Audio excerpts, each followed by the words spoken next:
O Datafolha divulgou uma pesquisa, como vocês sabem, no domingo. E vocês podem me indagar. João, você ficou surpreso com os números apresentados? Rigorosamente não. O que foi que o Datafolha mostrou? Lula em primeiro lugar com 39% das intenções de voto. Flávio Bolsonaro em segundo lugar com 35%. Em um eventual segundo turno, Lula empata com Flávio Bolsonaro. Em um eventual segundo turno, Lula empata com Ronaldo Caiado. Em um eventual segundo turno, Lula empata com Romeu Zema. Amigos, quem é Romeu Zema? Quem é Ronaldo Caiado? Sabe o que isso significa? Significa que as oposições não têm um candidato em potencial para disputar contra o presidente da República Federativa do Brasil. Se não, vejamos. Na eleição de 2022, neste mesmo período, abril, o Lula despontava muito à frente do Bolsonaro em todos os levantamentos. Tinha cenário que a diferença chegava a 22 pontos percentuais. Você chega na região Nordeste, pergunte quem é Ronaldo Caiado, pergunte quem é Romeu Zema, vá para a região Sul. É um desconhecimento total. Se o camarada é completamente desconhecido, qual a justificativa para, em um eventual segundo turno, alguém, por exemplo, que sequer conhece o Ronaldo Caiado, declarar voto no Ronaldo Caiado? Ou declarar voto no Romeu Zema?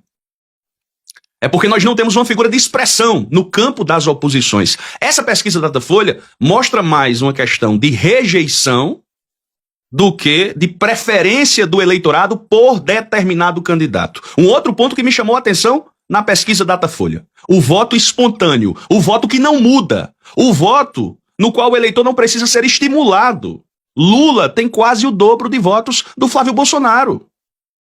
Então o eleitor do Flávio Bolsonaro, ele pode mudar de opinião. Vocês compreendem que é um voto fraco, frágil. E o grande gargalo o governo encontrou, que é justamente o endividamento das famílias, puxado por essas apostas online, puxado por essas bets, e muita gente não está se sentindo acolhida pelo governo federal. Talvez por conta disso é que o presidente Lula não tenha o percentual necessário neste momento para ganhar a eleição no primeiro turno. Amanhã nós teremos uma entrevista decisiva do presidente com veículos de comunicação progressistas.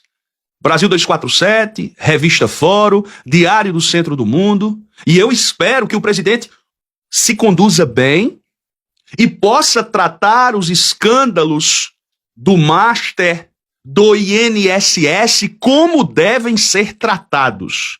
Eu estava analisando aqui, eu vou ler já um editorial do 247 que eu concordo plenamente em relação a essa pesquisa da Datafolha. Eu vou lendo e vou comentando aqui com os senhores e com as senhoras. Mas antes eu queria aqui lembrar. Você pega o caso Master. Surgiu a informação de que 60% da delação premiada do Daniel Vorcaro está pronta. 60%. Indago. Apareceu o nome do presidente Lula? Não apareceu. Apareceram alguns nomes que cito aqui para vocês. Guido Mantega, que prestou consultoria para o Master. Michel Temer, que recebeu 10 milhões do Master. Henrique Meirelles, que recebeu uma porrada de dinheiro do Master. Antônio Rueda recebeu dinheiro do Banco Master também, segundo o que a imprensa está noticiando. Site Metrópolis, Luiz Estevão, 27 milhões de reais. Ratinho, que é de extrema-direita. Léo Dias, que é um repórter de fofoca do Metrópolis. Ciro Nogueira aparece como o principal articulador deste banco. Hugo Mota, presidente da Câmara dos Deputados, também aparece como uma das figuras próximas, ou que tinha pelo menos reuniões com o Daniel Vorcaro. Tudo isso será levantado devidamente na delação premiada e a gente vai ter que saber separar o joio do trigo, o que era relação institucional, o que era roubalheira. Aí citam até o Ricardo Lewandowski. O Ricardo Lewandowski, que foi ministro da Justiça do Lula e prendeu o Vorcaro. A Polícia Federal que prendeu o Vorcaro foi a Polícia Federal comandada por Ricardo Lewandowski, comandada por Dr. Andrei Rodrigues Passos. Então, estão misturando alhos com bugalhos. Então você pega uma delação que está 60% pronta, uma delação que envolve 60 milhões para políticos e você não encontra o nome do presidente Lula. O que é que o Lula tem a ver com isso? Nada. O que o Flávio Bolsonaro tem a ver com isso? Tudo. Por quê? Os bandidos do Rio de Janeiro, aliados do Flávio Bolsonaro. Todos eles. Ricardo Bacelar, Cláudio Castro, a cúpula do Rio Previdência. Todos eles envolvidos com o senhor Flávio Bolsonaro. Já falei, repito, o candidato a governador do senhor Flávio Bolsonaro era o Rodrigo Bacelar. Antes desse indivíduo ir para a cadeia, TH Joias, da extrema-direita. Acusado de ter ligações com o crime organizado. Aí você vai para Brasília, Ibanez Rocha, aliado de Bolsonaro. A maior roubalheira do caso Master é no Distrito Federal. No Banco Regional de Brasília, comandado por Ibanez e por seus aliados. O que é que o Lula tem a ver com isso? Mais uma vez afirmando. Como não encontram nada contra o presidente Lula, tentam jogar a doutora Viviane Barsi, esposa do Alexandre de Moraes, para um escândalo que não é dela. Ela não roubou nada. Ela foi contratada como o Michel Temer foi, como o Guido Mantega foi, como o Henrique Meirelles foi, como o Ratinho foi, como o Antônio Rueda foi, como o site Metrópolis foi.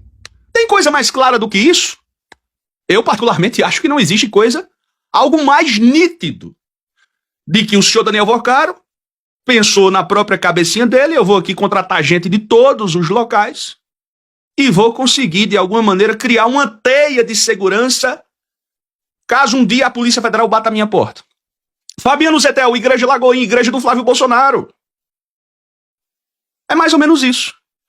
Compartilho com vocês na tela um editorial do Brasil 247 sobre essa pesquisa Datafolha, por gentileza. Datafolha acende alerta, mas não é motivo para desespero. O alerta do Datafolha não é uma sentença de derrota, é um chamado à ação.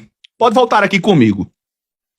São alguns pontos que eu vou ler e vou comentar com vocês. Lembrando que o megalomaníaco dos Estados Unidos, estou lendo aqui só alguns tópicos, anunciou que vai fechar Hormuz completamente.